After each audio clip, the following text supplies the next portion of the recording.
संसद में राहुल गांधी के बयान ने बवाल मचा दिया, जिसके लिए अब उन्हें हिंदू विरोधी भी कहा जा रहा है। लेकिन आखिर ऐसा क्या कारण है जिसकी वजह से राहुल गांधी ने हिंदुओं को हिंसक कहा? आज हम इसी बात पर चर्चा करेंगे। नमस्कार, आप देख रहे हैं द मनमौजी और मैं हूं आपके साथ तनुश्री त्रिवेदी। कल राहुल गांधी ने बयान दिया कि जो लोग अपने आप को हिंदू कहते हैं वो 24 घंटे हिंसा और नफरत करते हैं, तो आप हिंदू हैं ही नहीं। सबसे पहले तो आप राहुल गांधी के इस बयान को सुन लीजिए। हिंदुस्तान के इतिहास में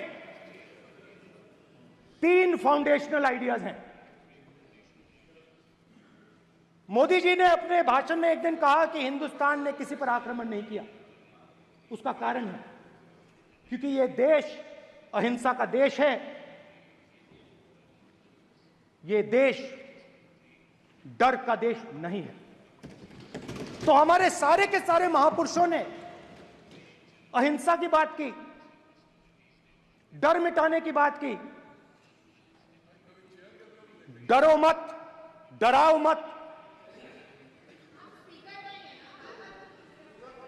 डरो मत, डराओ मत। और दूसरी तरफ शिव जी कहते हैं डरो मत, डराओ मत, अभय मुद्रा दिखाते हैं, अहिंसा की बात करते हैं, त्रिशूल को जमीन में गाड़ देते हैं। और जो लोग अपने आप को हिंदू कहते हैं वो 24 घंटा हिंसा हिंसा हिंसा, नफरत नफरत नफरत, असत्य सत्य असत्य।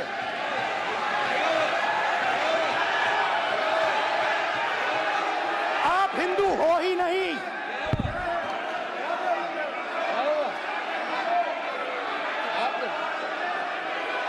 Just get me that picture of Shiva. Inside, because office. Hindu धर्म में साफ लिखा है, सत्य के साथ खड़ा होना चाहिए, सत्य से पीछे नहीं हटना चाहिए, सत्य से नहीं डरना चाहिए। अहिंसा हमारा प्रतीक है। अभय मुद्रा ऐसे कीजिए, अभय मुद्रा।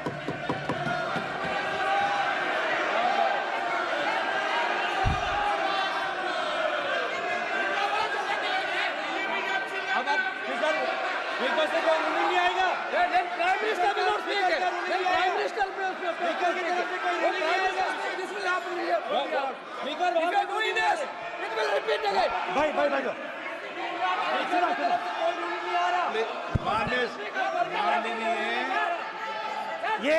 इस बयान पर सफाई देते हुए राहुल गांधी ने कहा कि हमने तो बीजेपी की हिंदुओं पर बोला, न कि सभी हिंदुओं पर।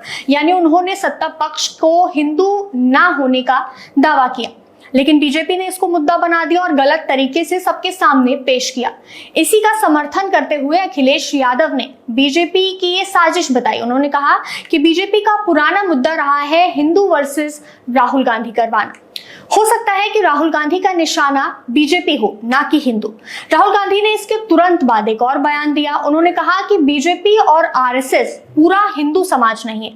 मतलब एक तरफ आप ये आरोप लगाते हैं कि बीजेपी हिंदुओं की सरकार है और दूसरी तरफ आप ही ये कहते हैं कि बीजेपी और आरएसएस पूरा हिंदू समाज नहीं है। ये जाति और धर्म के नाम पर राजनीति करना नेताओं का बहुत पुराना काम रहा है, फिर चाहे मुस्लिम वोट बैंक की बात की जाए या हिंदू वोट बैंक की। लोकसभा चुनाव के दौरान प्रधानमंत्री मोदी ने भी मुसलमानों पर कई टिप्पणियां की थी, जिसके लिए बीजेपी पर ये लगातार आरोप लगते रहे कि बीजेपी हिंदुओं की सरकार है। तो वहीं इंडिया अलायंस के नेता राहुल गांधी और अखिलेश यादव को भी मुस्लिम सपोर्टर कहा जाता है। अखिलेश यादव के पिता मुलायम सिंह यादव ने हमेशा से मुस्लिम कार्ड खेला है, जिसके लिए उनको कहा जाता है कि वो सिर्फ मुस्लिम वोट बैंक पर काम करते हैं। राहुल गांधी के इस बयान का एक और कारण हो सकता है, उनके चुनाव में सीट से बढ़ोतरी की खुशी भी एक बड़ा कारण हो सकता है। जिस तरीके की जीत इस बार इंडिया अलायंस को हुई, खासकर यूपी से, उसके बाद उनका आत्मविश्वास बढ़ गया, क्योंकि इस बार के चुनाव में इंडिया अलायंस को हिंदू वोट बैंक में काफी बढ़ोतरी देखने को मिली। अक्सर लोग कहते हैं कि जब इंसान बेहद खुश होता है या बेहद दुखी होता है तो वो बेबुनियादी बातें करता है। शायद यही राहुल गांधी के साथ भी हुआ, क्योंकि राहुल गांधी ने न सिर्फ ये बयान दिया बल्कि राहुल गांधी अपने साथ संसद में भगवान शिव की फोटो भी लाए थे। तो इसका ये मतलब साफ साफ निकाला जा सकता है कि राहुल ने ये टिप्पणी गलती से तो नहीं की, वो पूरी तैयारी के साथ संसद में आए थे। फिलहाल राहुल गांधी के इन बयानों को संसद के रिकॉर्ड से हटाया जा चुका है, लेकिन मैं आपको ये बता दूं कि ये पहली बार नहीं है जब राहुल गांधी ने हिंदू विरोधी बयान दिया। इससे पहले भी राहुल गांधी कई बार इस तरीके की टिप्पणियां कर चुके हैं। वो लगातार मुस्लिम रिजर्वेशन पर बात करते हैं।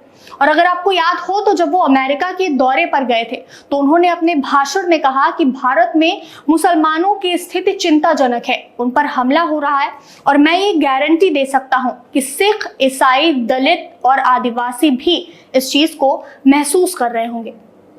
उनके इस पूरे बयान में कहीं भी हिंदुओं का कोई जिक्र नहीं था, जिससे साफ सीधा ये मतलब निकाला जा सकता है कि उनके हिसाब से इस देश में सिर्फ हिंदू खुश है और वो सभी पर हमला कर रहे हैं।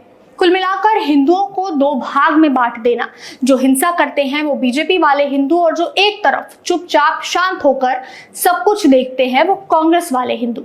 लेकिन यहाँ राहुल गांधी जी को एक बात समझने की जरूरत थी कि हिंसा, दंगा, नफरत सिर्फ एक धर्म नहीं फैलाता। एक धर्म को हिंसा फैलाने के लिए टारगेट करना ये कतई स्वीकार्य नहीं होगा। अमित शाह ने भी अपने बयान में कहा कि हिंसा को किसी भी धर्म से जोड़ना गलत है। इस बात पर आपकी क्या राय है, हमें कमेंट्स में जरूर बताइए। ऐसी तमाम जानकारियों के लिए देखते रहे द मनमौजी। धन्यवाद।